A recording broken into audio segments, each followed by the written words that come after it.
going on, everybody? Welcome back to our channel. It's your girl Bex, and I'm Carly, and we're here to deliver content designed to unlock your mindset and your actions to be limitless. Don't forget to like, comment, share, and subscribe. And like we always say, ring the bell notification. And today we've got with us a special guest, and we can't wait to get into it. So let's go. All right.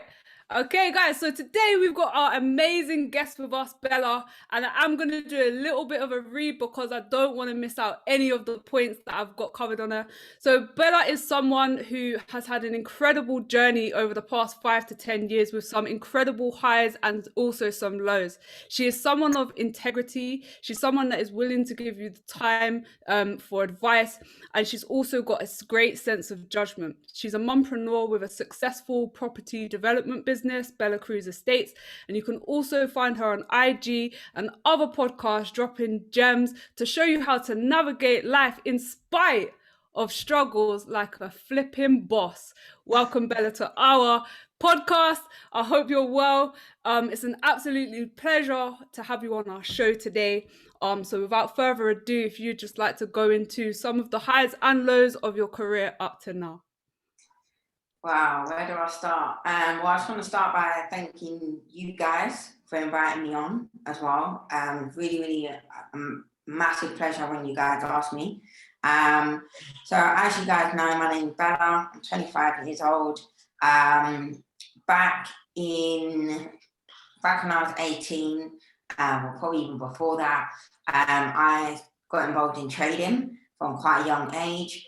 I wouldn't say I mastered, but I mastered the inside of the operation of binary options. Now, binary options is a type of trading where it is very much call or put. Obviously, call is up, put is down. And it wasn't kind of on a spread, like it wasn't done on pips or anything like that. It was whether it went up by 1 pip or it went up by 100 pip, you would make 80% of whatever you put on that trade. So it was more kind of gambling. It was the licenses and the regulation come under gambling of Malta rather than the FCA, like a financial service. So I started learning trading from a young age, from when I was about 14, 15, got involved in I was planning on going uni and doing the whole normal route. And a couple of weeks before I was meant to go uni, I just said, you know what, it's not for me. I just don't think it's going to be able to provide me what I want for my life. And how I actually got to that, before I carry on with my highs and lows, how I actually got to that is I was in sixth form at the time, right? And I asked a question. There was people I was looking up to, not in the circle, but extended, right? So people that knew people that I knew, right? And they were doing really well for themselves. They were doing something called commodity trading. And so they were involved in like diamonds, they were involved in fine wines, and they were living their best life, right? They were living 100K months for them was a bad month. Wow. So I was like, wherever you're at, that's where I need to be. So I remember going back into my business class, and when they were talking about business and this, that, and the other, and I said, look, I understand you're trying to teach me how to open a business, but what have you opened yourself? Buzz. That is the key one there, like that. And they couldn't answer that. So I was like, okay, so you're here teaching me how to run a successful business, but you don't have one yourself. Like, that was a red flag for me. The next one was, okay, I want to get involved in commodity trading. What do you know about commodity trading? He froze. So I really kind of evaluated, hold on, am I really going to pay an institution £9,000 a year to tell me stuff they don't know, And what I've realized, owning a few successful businesses myself, is none of what you learn about building a business you will ever find in a textbook. It just won't happen, All successful business people are successful at failing. That's all you got to, like, in order to have a successful business, you just got to succeed at failing. That is it. Like, when people DM me all the time, I'm like, just fail. And then come and talk to me. Because until you failed, you don't know, okay, well, I could have done that differently, or you don't learn, you don't see the blessings in disguise. So going back, like, obviously, so I kind of was like, yeah, I'm not going to uni. Got into a trading firm, which was high-end, hardcore sales. So I became obviously an opener, then a closer, account manager, and I worked my way up to a whole team manager.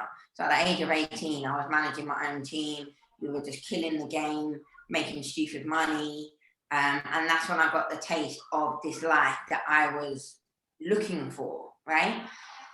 Until I then realized that, hold on, if I'm the team manager here, that's just basically one step down from the owner of the business.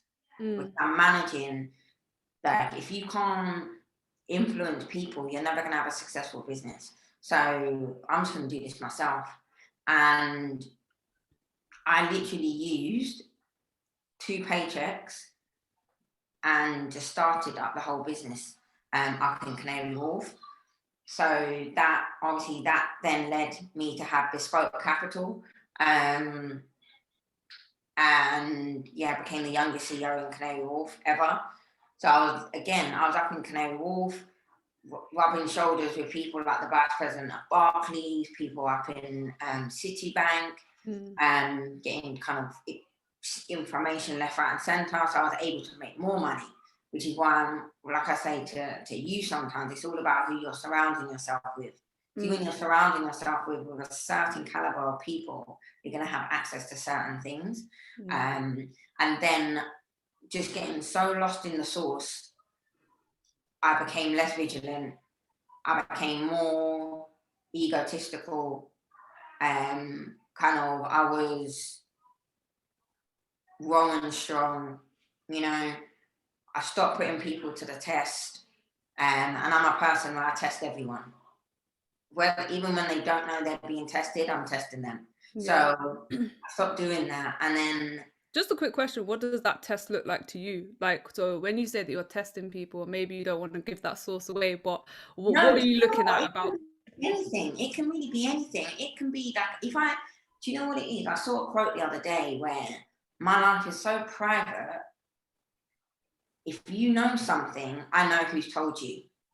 Right? So a little test might be, I've told you something, not to tell someone else.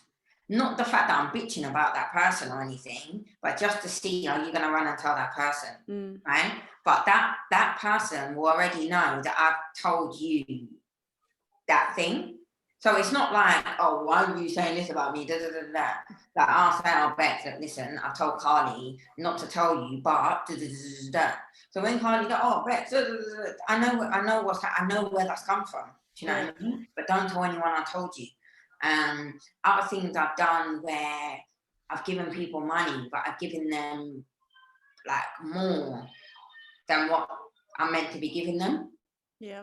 Are you gonna call me and be like, Bella, you've given me £100 too much? Yeah. Or are you gonna keep that? Do you know what I mean? These little tests, because it's the things that you do in those moments that determine our loyalty for a long time. Especially when I built a business that's the revenue 6 figures in a matter of weeks. Probably, yeah, in the first 2 months we hit 6 figures. So It was like, but then it all started to stop. Do you know what I mean? And it just kind of the whole Canary Wharf vibe is you can just get lost in the whole source. That's what it is. You get lost in your own source. And so then what happened was one of my business partners basically just robbed me blind. I went away and come back. Money was gone left, right, and centre. Computers were gone from my office. And it just kind of put me on that back burner. But it didn't demotivate me at that time, because I was just like, well, this guy's a bit of a div. Do you know what I mean? So I just carried on. Do you know what I mean? I thought, you know what, I can't. Like, I've come too far just to just. Do you know what I mean? Like, there's no one my age that is sitting on the 34th floor of One Canada Square. Like, and that's a building that's not just Canary Wharf. One Canada Square is the main building of Canary Wharf, you know? Like, from afar, if you ever go, you know, you see the skyline, One Canada Square is the one that's got a triangle with the light on top that kind of determines the GMT time. So it's like, it's not no, oh yeah, some little shack in the middle of Canary Wharf. It's a big thing. So I had to kind of blow my head up a little bit to be like, don't let this just discourage you, like, just keep going. And I then became more lost because I'm trying to chase my losses. Right, yeah. And that's where it all just went wrong, because there were certain things. I look back now and I'm like, how did I not spot that? How did I not spot that? Like, me, out of all people, how did I not, do you know what I mean? Just things just didn't add up, that I look back and think, oh my God, like, whatever, it's done now, you know? Like, I can't go back in time. But what then happened was I was trying to chase losses. And again, this is another massive no in business. Never chase losses. Do you know what I mean? Chase lessons, but don't chase your losses. So, like, I was losing this amount of money. So at the time it was about £60,000. So in my head is, I need to make 60,000 back, rather than what can I do with the money that's left. Try and make sure that I don't have that problem again, if you know what I mean. And then an opportunity was brought to me by another one of my biggest partners. And this is where that the stroking of the ego. Don't worry, Bella, like, you've got this. We're just going to come back stronger. And he said, like, I've got something for you. The returns are really, really good. So I gave him money. He came back a month later with the profit that he stated. And I was like, gave him the same amount again, came back with the profit. So I was like, oh, this is nice. Do you know what I mean? We back. And then gave him a massive amount of money, and he done a runner. And it was at that point, it was about like just shy of 150k. And that wasn't obviously all my money. A lot of it, most of it wasn't mine. Because obviously having a trading company, there were some people that didn't want to trade, but they still wanted to be introduced to opportunities. And it was, when it actually came down to it, the contract that he created, he done it like within my company, done my signature, like he basically just kind of, it just, like, it was, I just felt like the rug had been pulled out from underneath me, and I had been thrown under a bus and driven over at the same time, you know? And it was literally, I went from 100 to minus 500 in a matter of days, you know? I went from being that girl and knowing that people, because I had media coverage, positive press like you wouldn't even believe, to then it just come crashing down. And then ultimately investors wanted their money, which caused a massive problem. Because I've lost everything. So I've got nothing to give you. Like, I don't even have assets or anything. And then, it just got to, and then it kind of got into not a criminal matter, but it got into a civil matter where I had to pay everyone back. You know, I was under, well, they basically said that, because obviously what then happened is I thought I could do the guy for it. I thought I could go to the police and prove that he's taking the money. But it was more of me rather than, I had evidence that he had the money, but they wanted evidence that I didn't have the money. And I'm like, but my evidence of me not having the money is him having the money. You know what I mean? Like, if I've shown you've got something, then obviously I haven't got it, because I've just proved that you've got it. Yeah. You know, but they were like, no, but that's not sufficient enough. We need the proof that you directly haven't got it. And I'm like, well, check my bank accounts, you know, like, and check his. But they were like, no, we can't check his. And I was just like, so anyway, it just got into a real big mess. And yeah, I was left with the bill, and ultimately I had to pay that. Was probably in depression mode for God knows how long. Like, I can't even, as in, sometimes I would be lying to you to say that everything is sunshine and rainbows now. I have moments where I just think, if only, you know, I didn't pay that back, or if only I didn't get caught up in this. And, you know, I still have those flashbacks.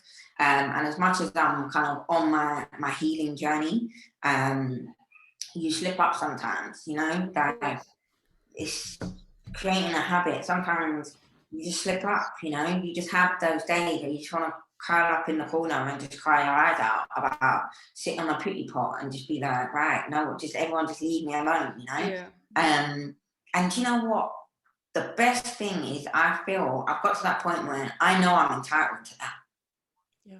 Before, I never used to think that I was allowed to have that, you know? But sometimes I have these moments where I just need a break from everything, everyone. I don't care who you are in my life. It's a trauma. That's exactly what it is. It's a trauma. And obviously nearly losing my life over it as well. Tried to take an overdose over the situation.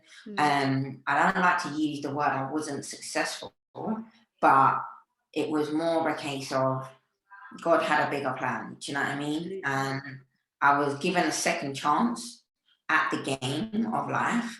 And I look back now and I think, do you know what? There's nothing more important in your life than your life, period. You know, going through what I went through, over 150 grand is nothing. Yeah.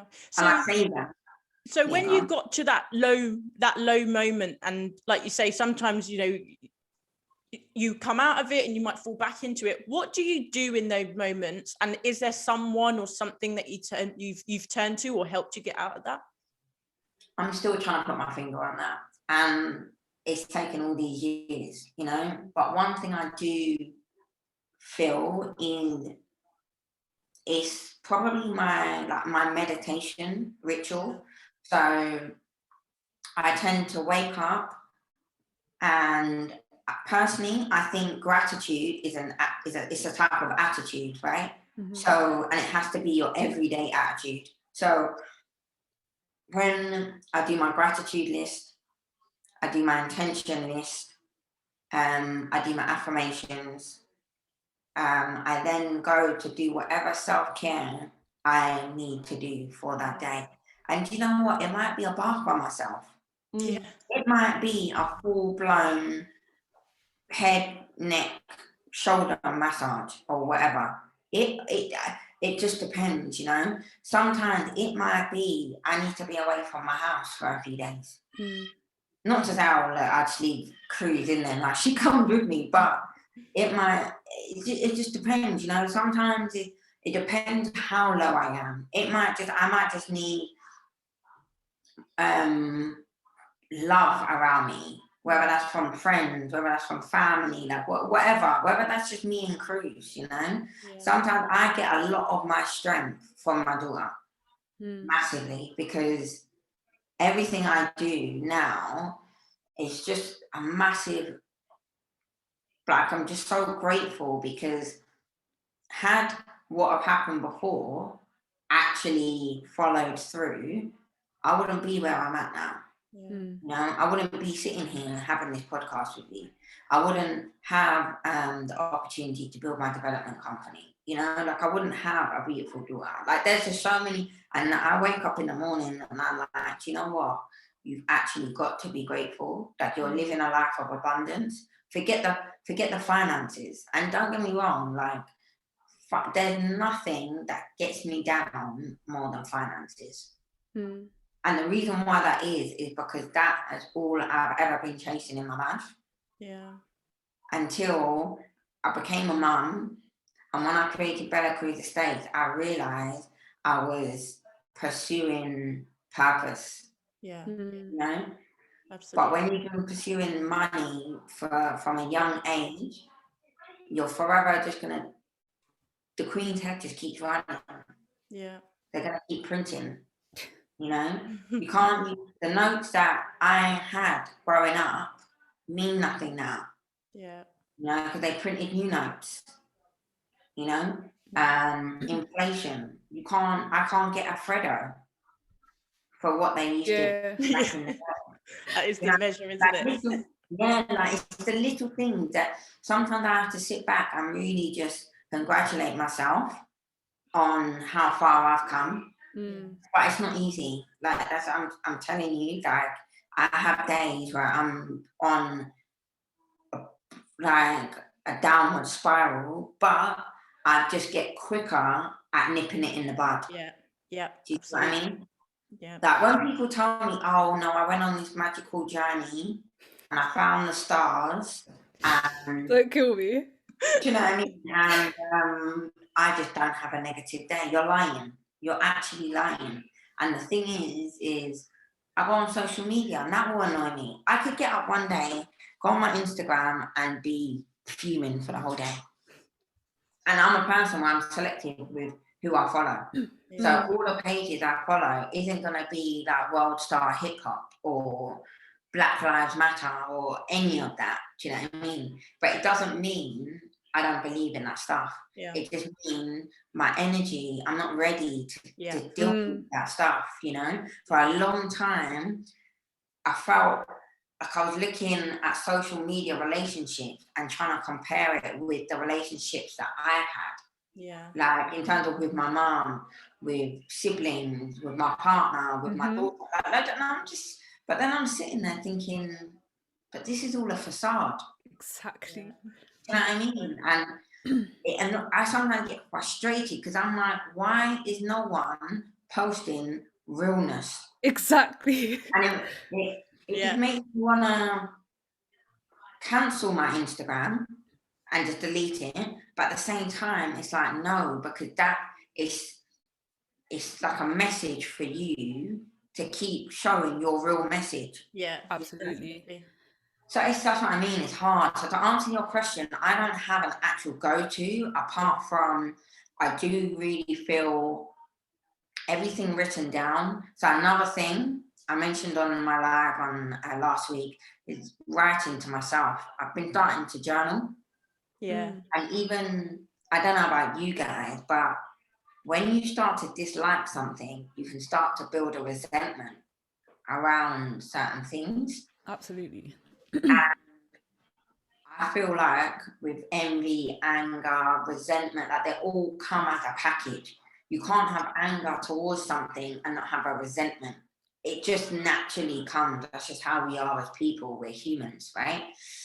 So I've started to journal. And it might be, let's say you've done something to annoy me, but not every fight is worth battling and not every battle is worth going to war for. Absolutely. So instead of me just telling you about yourself and then us going on some big old time where we're not speaking or, you know, like fuel is added and then you start saying things you don't mean, I'll just write a letter to you. But the difference is I will never give it to you. I'll burn it. Yeah. I'll burn it. So then I know I've got it off of my chest. Absolutely. So when I look at you again, I've got a bit of composure. You know, I may just sprinkle something in there, but I won't go full on. You know, and I feel like that is a big thing. That is something that being able to nip it in the bud at sooner rather than later with anything is totally agree. Necessary. Like super. Absolutely. So from so you had the trading company, obviously the guy had taken the money, that obviously went through the civil matter. How did that then lead? So you're now into property? Is that, Yeah. yes. How did that then bring that opportunity your way? So this is where I'm again talking about driven by money, because now I'm like, I've got to pay back all this money. I can't be flipping burgers. That's not gonna. Not when you're in 150k debt or 100. I mean, it might work for the average Joe Blogs, but in the situation I'm in, it's not going to work. Yeah. So I decided to look for more people that were successful and what field they were in, and real estate just kept popping up. Yeah. So a friend of mine was like, look, my company's looking for people, do you know anyone? And I was like, me. And she looked at me as if to be like, do you know what you've just been through? And I was like, yeah. And do you know what I'm currently going through? You know? So I need something that I can challenge myself, but still pace myself at the same time. Yeah. So I became an estate agent, and again, and I wouldn't say it's a problem, but what I do wherever I go, when I get inside somewhere, I need to know your operation. So I need to know how you run this. I need to know just your routine for what you think is success. Yeah. Because if that's what you think is success, I need to push myself harder. Yeah. Because what you're earning isn't enough for me, you know? And that's what I did. So I thought, if new homes are being created left, right, and centre, why are we not talking to developers? Right? Why are we? And at the time, I was working for the #1 estate agent here in the UK, massive conglomerate company, and that's what I did. So when estate agents used to hate developers, so I'm like, well, that's fine, because then I don't have to. My thing I hate doing is BD, which is business development. So I hate having to find new opportunities. I'm that person that I want it to land on my lap, but not as a full package. I just want something, and then I'll run with it and then create the full package. And that's what was happening. Developers were calling in and people were putting the phone down. So I would just have a talk with them. Oh, you've done this. Okay, now what is it you're looking for? So then what was happening is, because we were such a large brand, we are a trusted agent. So people would want to sell their house with us without question. So I'm saying, but they don't want to sell to developers because they just think they're shops. So I was like, okay, I know what I'm going to do here. I'm going to form my own little successful model and use the brand to my advantage. So when people say, oh, I have a 3-bed detached house and I want a valuation done on it, I'd call my developers and say, look, I'm going to look at this property, give them the address, let me know what you think. They'll be like, yes, I want it, this is what I'll pay for it. So I go around to the house and I'm doing the valuation and I'm like, right, this is what I think your house is worth. And then how I would close the business is very, very simple. Is I'd get them on a contract. So an estate agency contract is usually anything between 8 to 12 weeks. I'd get them on a 48-hour contract. So there's no way you're not signing it. Because as a seller, you're going to be like, I'm going to sign your stupid contract. And you're not, who's going to find me a buyer in 2 days? Yeah, I'm going to watch you fail horribly, right? Okay. And little do they know, I'm not coming in without the attack. So once you sign that, I'll tell them, right, well, I've got a buyer at your full price, so can I have your solicitor details, please? And they're like, oh? And I'm like, yeah. So, and then it just became word in the area, like, what is this Bella girl doing? How is she hitting these records? But because they're a corporate agent, they want to add all the little stuff, like they wanted add-ons. And I was like, well, no, I'm not doing the add-ons. I'm here to do business. I want this commission on this business. I don't care about solicitors. I don't care about mortgage broker. I don't care about any of that stuff. Yeah. And they just kind of let me just crack on. So I literally just had my little target that they give me. I'd come in, probably do it in a few days, and then just not turn up. They'd call me like, well, you do still have a role. And I'm like, no, I know, but I've done what you've asked me to do. So I'm not just going to sit here. Bella, you're a funny person, you know.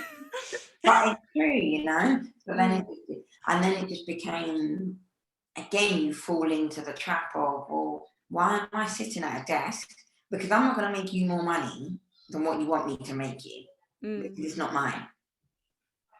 So you set me a target. You think that's my glass roof. So I'm just going to sit here comfortably, you know.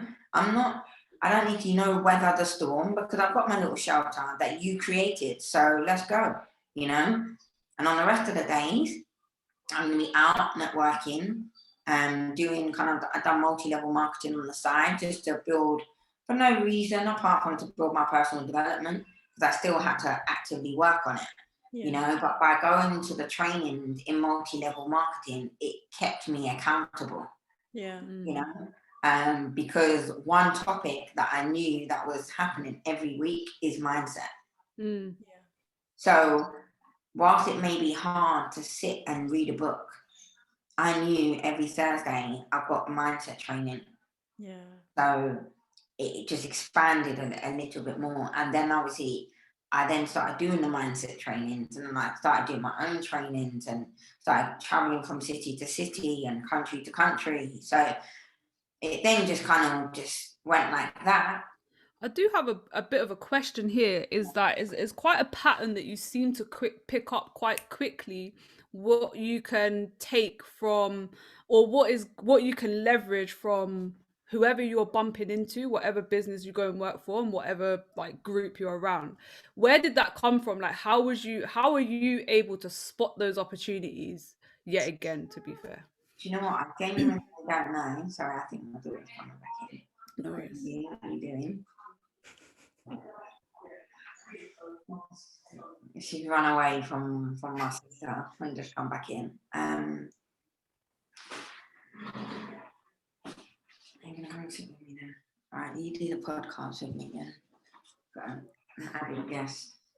So, in terms of spotting the opportunities, I couldn't tell you. All I know is that it's all about knowing how to influence.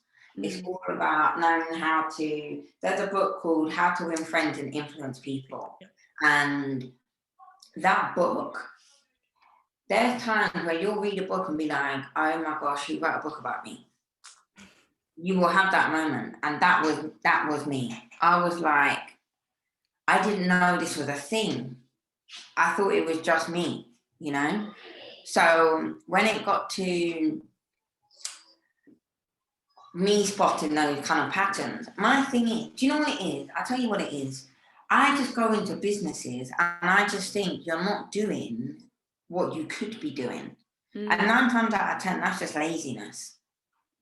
You know, it's, you don't want to push the boundary because you're okay with where you're at. Yeah. Where I'm never okay. Yeah. I'm never like, and that has stemmed from continuously chasing money. I think that's where it stems from, because it's always, in order to get more, you got to do more. You know, like you can't. One thing I said to someone the other day who called me and basically was having some meltdown, and I said, you see, your problem is you're not investing in your personal development. And the amount of money you make will never surpass your personal development. And it goes back to Canary Wharf, you know. I was making so much money, but my development was my mindset. I was just chasing the source, you know. I was going, living lavish, kind of staying in hotels and like chauffeur driven, and you just all of these champagne, and just all of that whole lifestyle. And people turn to something. They might turn to drugs. They might turn to alcohol, you know? Like, I thank God on a daily basis that I'll pick up a drink once in a blue moon. And that might be a celebration, but not even maybe my birthday, you know? Thank goodness I've never, ever touched drugs. Yeah. Would never, ever. And I just haven't got it in me, just because I see what it does to other people. So it's never been, you know, like when you're younger and it's like, oh, I want to try a cigarette. Or no, I've never, ever tried anything.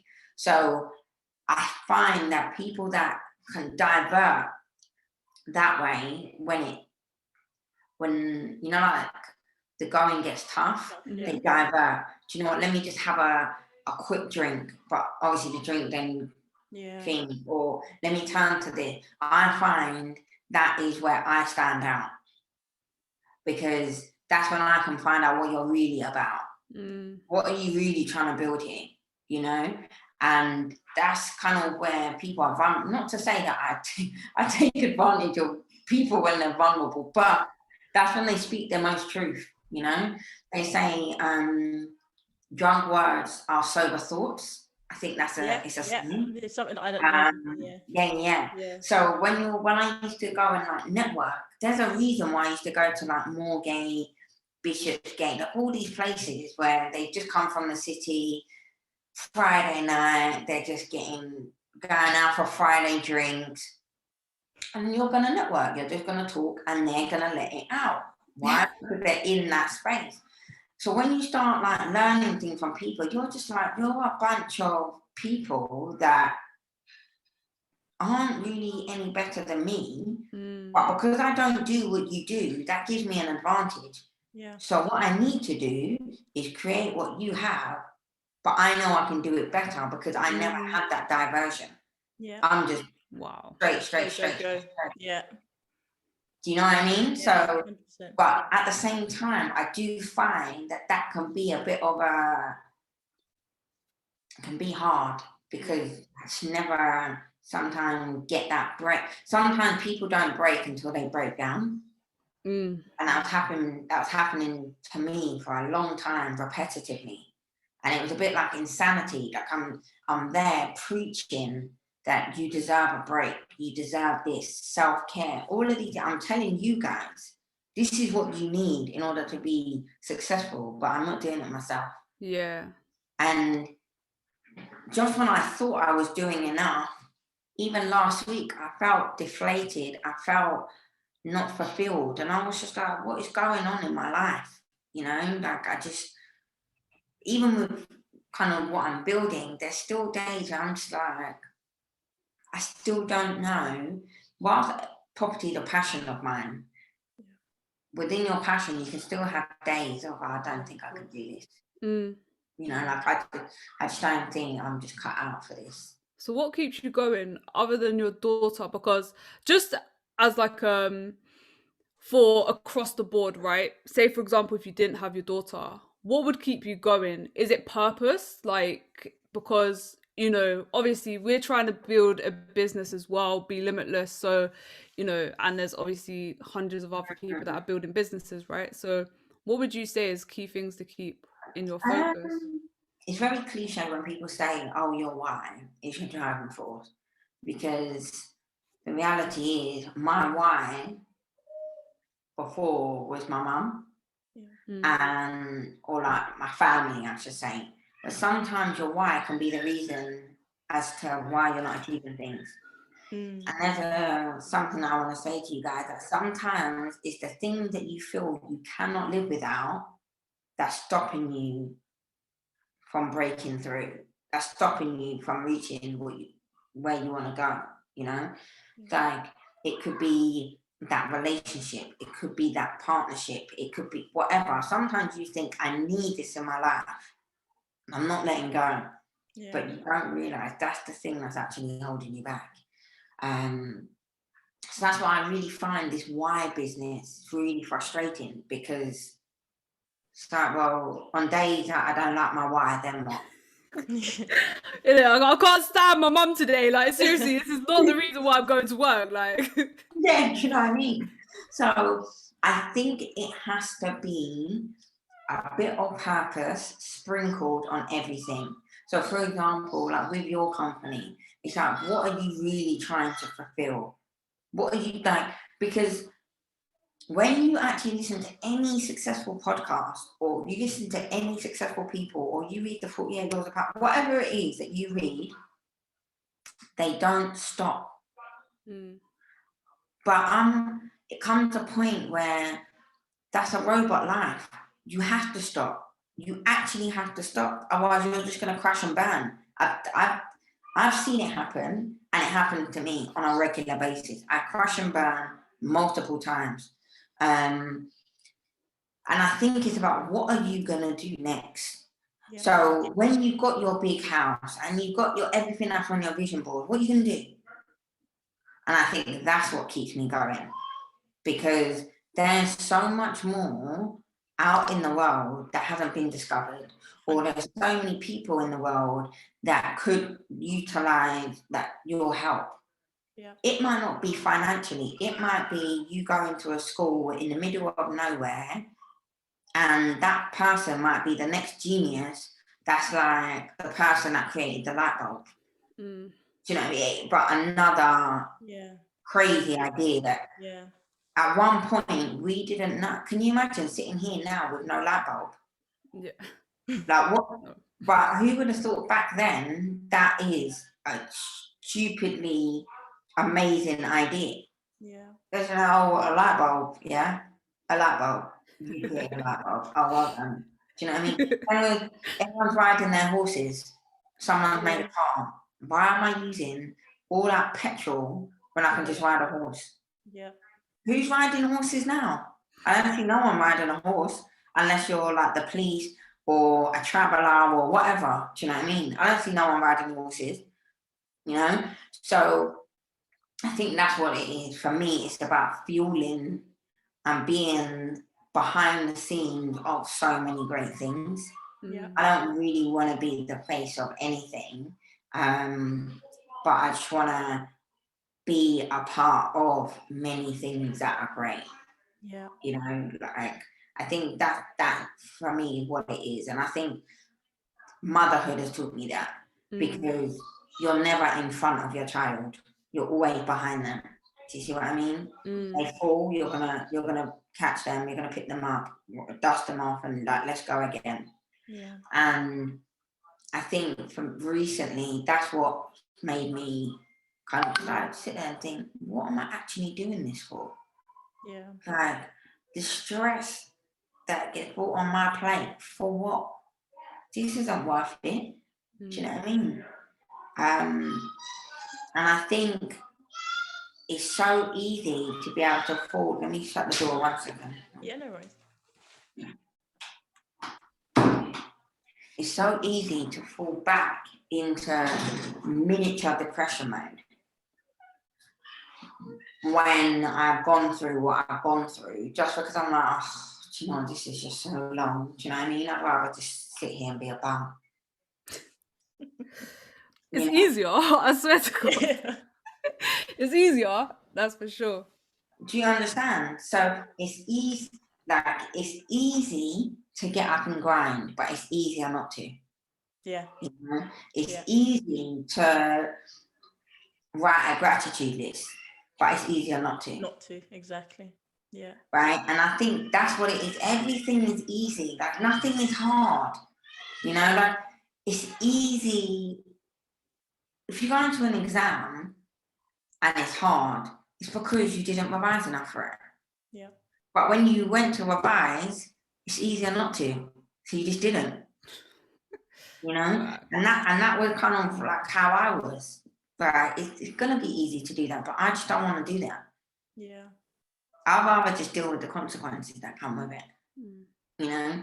Until I've come to realise that being a mother, no, that doesn't work all the time. You can't be an ostrich where you just dip your head in the sand wait for everything to pass over, lift up, because then you got a whole mound of people looking at you like, oh yeah, you thought you can just run away from that. Yeah, nah, you know. So I think it's all about purpose. What's going to keep you going is what you're doing. Is it backed by purpose? Because if it's not, and it's backed by money, it's not going to work. it's going to come crashing down. 100%.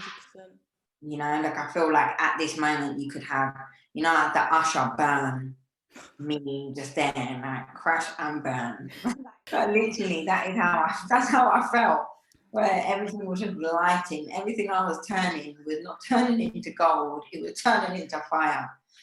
So yeah, but yeah, no, definitely purpose, 100%. Yeah, and on that purposing, then, do you, you know, you said you meditate and you have affirmations. Do you kind of write down as well that this is what I want my company to be, or like, have you got a vision board? Like, do you visualize these things? 100%. Like we have to. I can't even turn my thing around, but I've got literally affirmations right in front of me on the board. But yeah, you have to. Like it's not you're 50% more likely to achieve your goals if you write them down. I haven't had a vision board that I haven't achieved. Really? Actually thinking about it on the spot, I haven't had a vision board where I haven't achieved everything on my vision board. Because see, my vision board is what I do is I have it everywhere.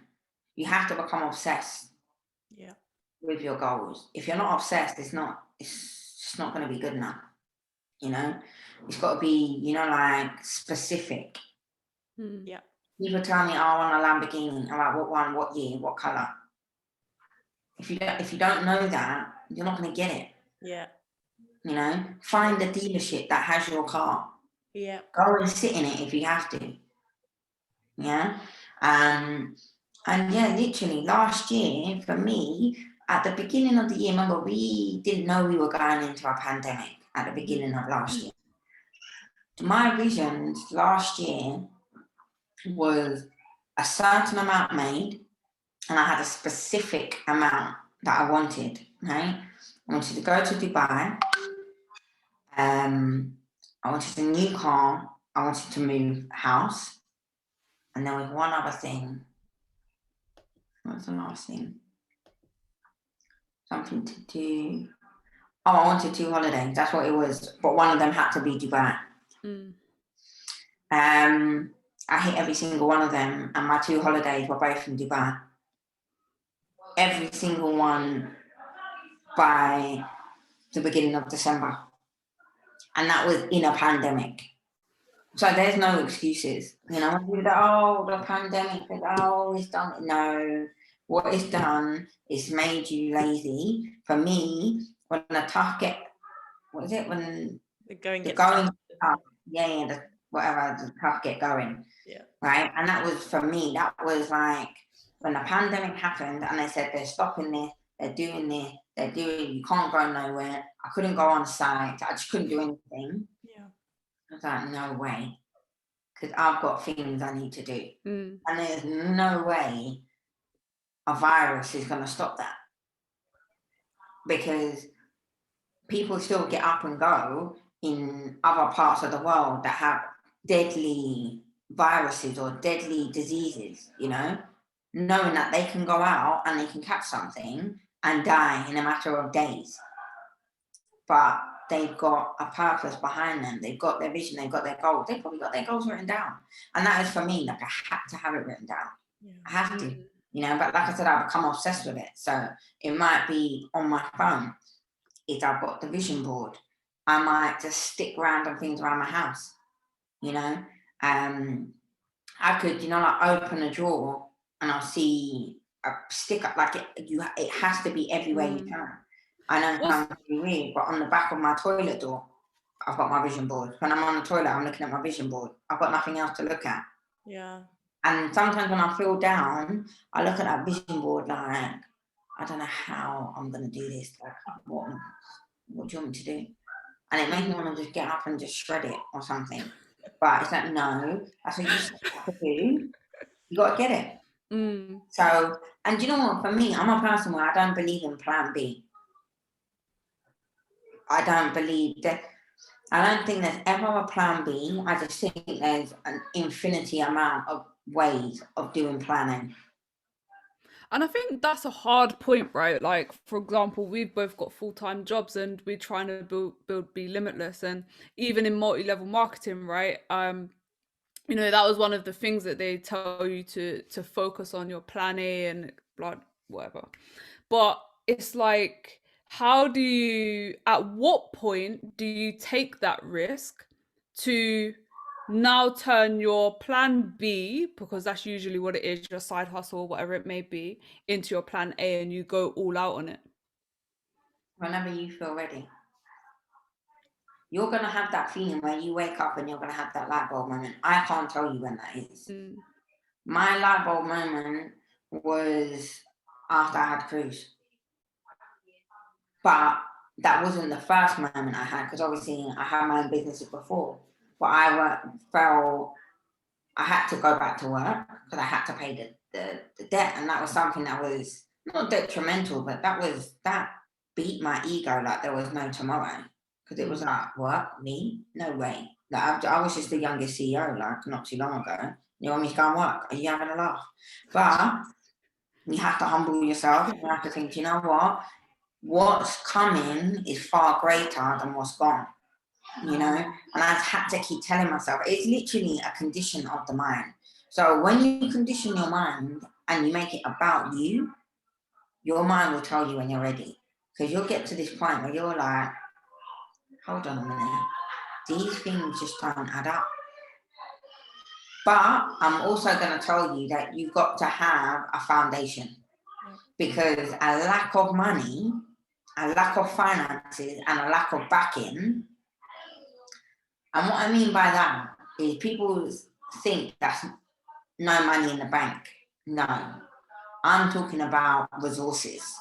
So you might have zero in the bank, but you have resources around you where you can make $5 grand here. You can make £500 a month from doing that. You become your hustling heart just comes out. Yeah. You know, and that's the only thing that I genuinely feel that's the only thing wrong with a job. Because I'm one of these people, I'm one of these entrepreneurs that will never disrespect a job. When they tell me, oh, a 9 to 5, what the quotes that they come out with, it's just like, but you once had one. So everyone starts from somewhere, and no matter what, if you fall flat on your face, like I did, it's the job that got me back. Yeah, facts. It's no one else. Yeah. No one come to me and was like, oh, let me just help you before you become a homeless person on the street. It wasn't that. It was a job I applied for. Obviously I got it. Obviously I had a little helping hand with my friends who said about the estate agent. And then from there, it grew. From being accepted into a job, it does something to how you feel. Yeah. You know, like, oh, I've got this job. So when you have these people saying, oh, yeah, don't have a job because you're building someone else's dream and da-da-da-da-da-da. Yeah, but there's things that still need to be done. Yeah, exactly. If no one has a job, who's cleaning the streets? Yeah, exactly. Out, exactly. You know?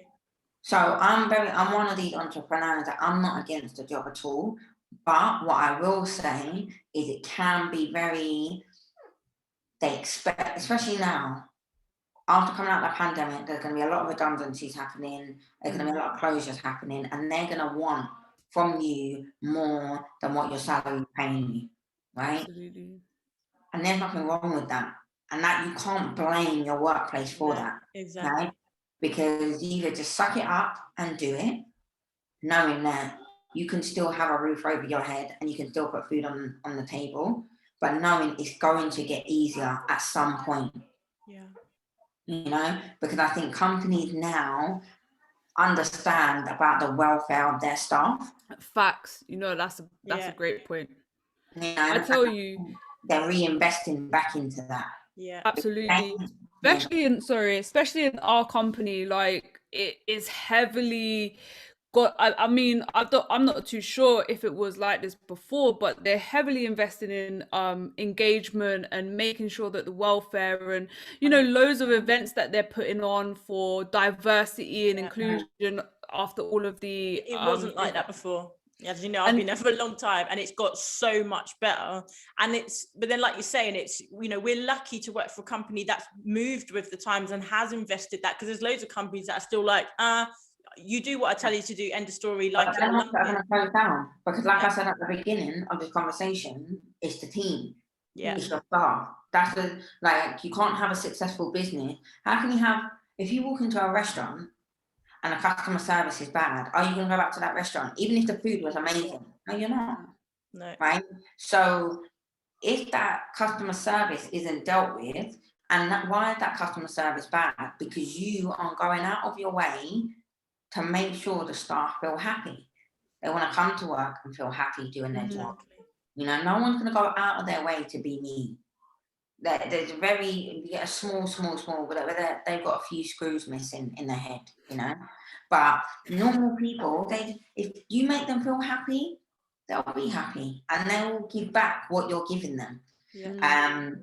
And I think that's what it is. So, like, going back to your question about when to take the leap, I think you just got to kind of base it on where you're at. You know, no one's gonna hold you cannot let anyone else hold the pen to your life. Like, it's just not. No one's gonna write it for you, because I'm not in your brain, you know. And that's one of the worst things when people ask me, because when they ask me, oh, can you help me with this, or can you, and I'm like, no, not because I'm being mean, but just because I'm not you. So I can't, and you haven't gone through what I've gone through, so I can't really tell you what to do. But you'll know, trust me, you'll know. Like, if you just keep going on your routine of it, like, personally, I call it like an alignment routine. Once you're aligned with yourself, and you're aligned with your truth, and you're aligned with your purpose, anything that feels off, it will feel weird, because you're like, oh, no, this isn't, no, that this my energy's not really feeling this one, you know, and it will make you overthink about something, and it's not for you, you know. And I'm a firm believer, a female's intuition, you can't beat it. Can't beat it in anything. So definitely use it. So what would be your top tips for anybody who is currently working a job, or those who are just starting out in their business, that you would say that you must have this to be successful? Fail. That is probably my number one tip, because you're only gonna learn. You can't learn from things going right. I don't know what it is about humans, but you're not, if something goes great, you're not gonna read it. If someone's giving you 100% on an exam, I'm not going through that exam to be like, oh yeah, let me just learn from this. No, I've got 100%. I don't need to learn from that. Do you know what I mean? Yeah. But if I failed, then it's like, well, I need to know where I went wrong, so I can get 100%. Same with business. There's no textbook, there's no YouTube video, there's no motivational video, there's no course that's going to tell you how to run a successful business. So if you come across someone that is going to ask you for £2,000 to run a successful business, it's not going to work. Why? Because you're not the same person. I can tell you how I run a successful business, but you might not understand it, because you haven't gone through losing a business. So you might not be as vigilant as what I would be. But because I'm so vigilant with certain things, I might not even think to tell you, oh, look at this or look at that, you know, because I'm just automatically expecting you to see it from my perspective. And that's another thing. Another tip is always shift perspective. Whenever making a decision, it needs to be win-win. If you're gaining but someone else is losing, you're never going to have a successful business. You know, like, I say you're never going to have a successful business. It's never going to be successful in ways other than money. Yeah. And like I said, it depends on what you're trying to build. But if you're trying to build really like long-term generational wealth, people got to remember you for something. And if it's just, oh yeah, well, when you buy one of their products, like they're just taking this from you, for me, it doesn't sit well with me. So being able to shift perspective and roll with the punches, I think that's the one for me. When I mean roll with the punches, I mean don't overthink things, don't overplan things, you know? I mean, I literally had a conversation with someone last week who has been a great mentor to me in the cryptocurrency space, right? And again, he's just so excited about crypto and this and that and whatever. But I'm saying, you know, the amount of value that you have, that you can give to other people that want to learn crypto, that are paying £2,500 to know what coin they should invest in. No, teach them the skill for £2,000, you know, learn the skill. Yeah, so don't overthink it, don't overplan things, just run with it, make it happen, you'll be fine. I think that's what business is all about. And have fun. Hello, if you're not having fun with your business, it's never going to work. It's never going to be how you want it to be. You know, waking up knowing business is a chore is the worst thing ever. The same as like a job though, isn't it? Like if you hate your job, like waking up and your alarm clock's going, you're going to keep hitting that snooze button. But if you're excited about the work that you do, then obviously you're going to be more encouraged to get out of bed. Just a quick question from me, and maybe I might have stolen this one from Carly, but all of the spaces that you've talked about, so we're talking about trading, talking about property, we're talking about crypto, mainly male dominated. So how do you, or what would you say to our female and the women watching this channel or this podcast? How do you get a respected seat at the table in a male dominated industry? You need to deliver. Like, you cannot bring that whole emotion by like trying to be emotionally attaching to people in order to get things done. You need to come in bullish, as in come in ready for business and attack, like literally attack. Knowing that, knowing that there's men out there that are no better than you. So why is it a case that someone should earn more money than you because they're a man? Yeah. Okay. To me, that's just never sat well with, because when I have conversations with people that are men, I'm like, I look at them and just to be like, you're not better than me. You know what? You're having a laugh and you're doing that. You gotta be crazy. Do you know what I mean? I'm definitely gonna take over. You know, and I think that's what it is. It's more of you can do anything you put your mind to, male, female, dog, cat, whatever. You know, whatever you are, you can do it. So just do it. So I have an example, and maybe you'll be able to, Carly already knows about this situation, but let's say in my previous company, right? Say, for example, I've said something in a meeting, and the person receiving that information is also a guy, and they have taken it on board or like just constantly challenged. And then another male says exactly what you've said, and that person then takes it. Sorry? Yeah, the person accepts it. Yeah, I hear that all the time. Do you know what that is? Ego. And let me tell you, that's not a you problem. It's a them problem. Yeah. The way you deal with that is you keep doing it, right? Until what's gonna happen is, because what you're saying is constantly right, they're constantly getting things wrong without your advice. So there's either one or two ways that you do it. Either you keep making yourself heard, even if it doesn't get accepted, right? You both know, the two parties that are involved know where that ideas originally come from. And that's all you need. As a female, I can walk away and be like, do you know what? You're a bit of an idiot, but you know where that's come from. Both of us know where that's come from. That's number one. Number two, just keep doing it until they do it how you want to do it, how you want them to do it. Sorry. So if someone else says that, and it's like, well, hold on, that's what I said, just tell them, but that's exactly what I said. So what's the problem? And iron it out, because at the end of the day, if you then hide behind is that emotional female being that we're meant to be, that we hide behind our emotions, no? Because right now we're talking about securing the bag. So if we're talking about securing the bag, there's no emotion attached to that, you know?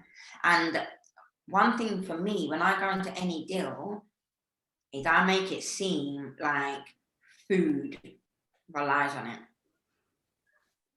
So if I know what I'm saying is right, and I know closing, and it will close the deal how it's meant to, I just go in there as if Cruz's food is relying on this deal. So you can't tell me no. Because what I'll do is I'll maybe say it in different ways. And what you have to remember is there's different communication languages. Yeah. So when you come across and do your research into it, because relationships, friendships, all kind of ships will sink if you don't. I say master communication, I haven't really got there, but I try, you know, and you have to give me brownie points for trying. And I think it's one of those ones where, you know, if I say something and you don't receive it, then I know I need to change how I'm saying it. Yeah. You see what I mean? And then that way, if they still don't take it, then you try a different angle. Because especially men, there's a lot of ego. You got to remember, men are very much like egotistical. There's a lot of pride. There's a lot of that, you know, and it's not their fault. That's just how they're built. It's in their character. It's in their nature.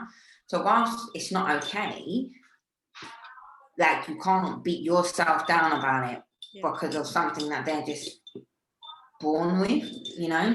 So you just got to find other ways to make it happen. But you can still make it happen, because I do it on a daily basis. You know, there's not some like you said, all the industries that I'm in or have been in are male dominated. But I come into the industry knowing that, well, it's not going to be like that for much longer. So, because ultimately, I'm just trying, in any industry that I'm in, I'm just trying to be a door. And once I've opened that door, people like all kinds of women from all different backgrounds, no matter race, religion, age, you can just walk through the door because I've done what is needed to be done. Do you know what I mean? And I think that's what it is for me. There's got to be someone that's gonna break down the barriers. 100%. I like that, because that's one of the things that we are striving for as well, is to make sure that women know that, like, just because you don't or maybe you don't have a role model in the industry that you're going in, doesn't mean that you can't be the first woman, the first black female, whatever it may be, right? LGBTQ, whatever, any underrepresented minority groups. Just because you can't see someone that looks like you doesn't mean that you can't be there. Yeah, I think if anything, going off of that, that's got to be, that's exciting. You know, like, that's just, I'm thinking how much Obama felt when he became president. It's like, wow, yeah, now is this what it feels like to be the first, to be that door, you know? Yeah, like, you just got to really grind hard, but just know that it's just not going to be easy. Like, I cannot stress that you're going to have more down days, you're going to have more failure related stories than you will success stories. You know, so when they say about people, you know, like running a race, like Usain Bolt makes crazy money on one race that's like less than a minute long. But how many times has he fallen over? How many times has he been training? How many hours has he put into his craft? And I think that's what it is. We've got to understand that we are a craft. It's not just our business, that we are our own craft. So if you're not building and you're not mastering yourself, and when I say this, I'm talking to myself as well. Like, if you're not mastering you, no one's going to take you seriously. If you don't master you, you're going to have problems when you're in situations like you just said. You're going to crumble, you know? But when you build on your rhino skin, it's like, oh, well, just because you're a man, you think you can try and dictate how this is going to run. No thanks, you know? And there's many times where I've walked away from a deal because they don't want to do it how I want to do it. And that's okay. You know, it doesn't make, it's not me not getting my own way. It's not me being stubborn. It's just, there's certain things I'm going to accept. There's certain things I'm not going to accept. How I do business is how I do business. Now, if you can't accept that, we move. See you later. Find someone else that will accommodate your needs, because there is always someone. Exactly. But it's just not going to be me. Yeah. And I'm okay with protecting my peace like that. You know, because at the end of the day, that's all I have. Kevin Brady said the same thing. Yeah, I'm not trying to have that taken away from me again. I've had it stripped from me. I literally lost myself and had to rebuild. So whilst I'm still, you know, like what do they say? Knowing something's broken, they say it can be fixed. You know, like just because it's cracked, it's not completely shattered. Whilst I feel like I've mended myself, there are a few cracks where I haven't been able to, you know, like get the glue out, yeah. But I'm still okay. I'm still here. I'm still fighting. I'm still breathing, and I'm still able to do what I love doing on a daily basis. And that is helping people, helping businesses, just strive. I can look at something. I can look at people's logos and be like, right, yeah, you need to change that. Not from a bad perspective, but just no, because I know what a better logo will capture the eye of more people. But I just feel like as you're evolving, let your logo evolve too. So like one of our things that, because you know, like for example, let's go with Amazon or Nike or whatever, right? They'll have the picture of the logo, and then they'll have their name underneath. And then as they get a long time, because you know what their logo is, you can remove the name, right? You see a tick, you know it's Nike. You see a smile with the arrow, you know it's Amazon. So I guess like for us, like we're definitely like I never knew that about Amazon actually. Yeah. Sorry? I said I never knew about that with Amazon. I just thought it was always Amazon. No, yeah, so they had Amazon. Now it's just a smile, you know it's Amazon. Same as Adidas, right? It's just the three stripes, yeah. I didn't know about that, about Amazon, but yeah. Okay. So like obviously ours is Be Limitless, and obviously with the Infinity, you wouldn't necessarily read it, right? But we always constantly are like, be limitless, be limitless, be limitless, so that we can drum home like this is our logo, and then we'll just be able to see it. Do you get what I'm saying? Yeah, no, do you know what it is? The message behind it is powerful. And when you guys said you were doing it, I'm all for it, you know, because that's what it's about. It's about not giving yourself limits, not putting a glass ceiling above you. You know, you can break through anything because it's happening on a daily basis. So if other people are doing it, why not you? You know? Exactly. Carly, have you got any other questions? I don't know. They've been sort of answered as we've gone through. I've got one question left.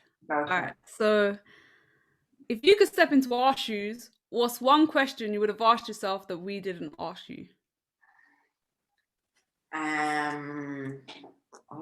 That is a trick question, to be honest. Like I didn't send it to you. I thought, let me just throw it in there. Let's see if you can come up with something. It would probably be, what are your top 3 books? Boy. Right, You actually had a then. question about books though. We About did. one Yeah, book. one book in But particular. go on. Your top 3 books then. What are they? Okay, so probably 48 Laws of Power. Yeah, got that. The Alchemist. Yeah, great book. Yeah, just listen to that. And the 50 Cent book. Hustle Harder, Hustle Smarter. I knew you were going to say this, and I heard you on your podcast, the recent podcast that you released, about you claimed that is better than Rich Dad Poor Dad. 100%. Elaborate, because I genuinely agree with you. So anybody watching, go and listen to that book. But 100%. Go on, Bella. I think, do you know what it is? I think Rich Dad Poor Dad is great, but it doesn't set you up how it claims it does.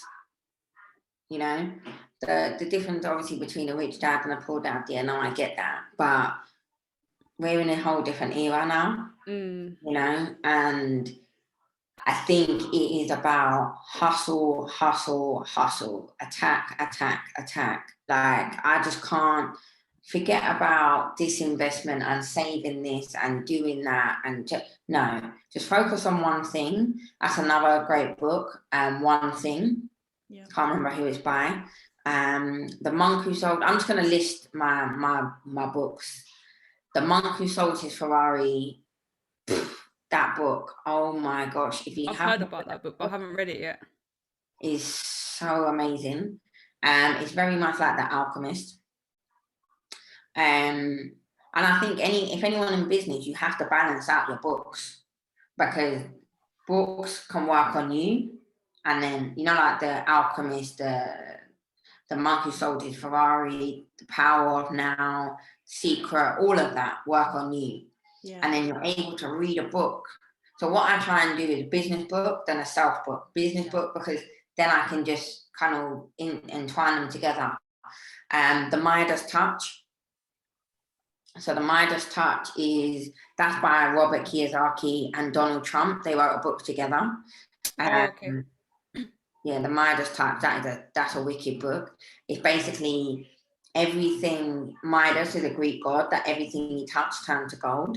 So it's everything you touch or everything you're involved with, how do you manifest that into gold? Do you know what I mean? Yeah. So it talks about like relationship, that mindset, loads of different things. Fantastic book. The last book I would recommend is Leaders Eat Last. But yeah, Simon Sinek is really, really good. He's got one like Leaders Eat Last. He's got Start With Why. It just, all his TEDx talks are amazing. You know, like Who Moved My Cheese, another kind of well-known one. How to Win Friends and Influence People. I think everyone on the planet needs to read that like it's a Bible. Period. You know what? My thing is how you do anything is how you do everything. How you deal with anyone is how you deal with everyone. Absolutely. You know? And reading a book like that it just explains it all, you know? Because, I mean, there's people that DM me about crypto, but I never posted anything about crypto. You know, but you're just expecting that I'm going to be a part of it. Yeah. So when I then started to do little things here and there, more people are like, oh, I knew it. I knew you were going to take advantage of this.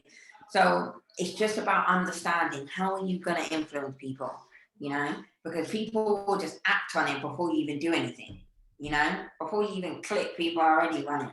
So I think that book is amazing, because even from a work perspective, or management, or just going through, you know, like situations like you spoke about, like you can say something, but it might be your community, the way you're saying it, that it might be able to tap better in another way, you know? Yeah, definitely. So for sure. Cool. So I think that's pretty much everything, unless you've got anything else you would like to cover or let anybody know, any advice or anything. No, I think if you guys ever wanna just hit me up for I don't know, any advice, or obviously we're expanding into the cryptocurrency as well. property, anything like that, even just for a general look, you know what, I'm feeling crap today. I might message you back and say I'm feeling crap too, but it's whatever. I'm on Instagram. I'll put all your details in anyway. Yeah. So the Instagram details will be there. And you know what, like you guys say, just be limitless. Go for it. Gang, gang. Cheers.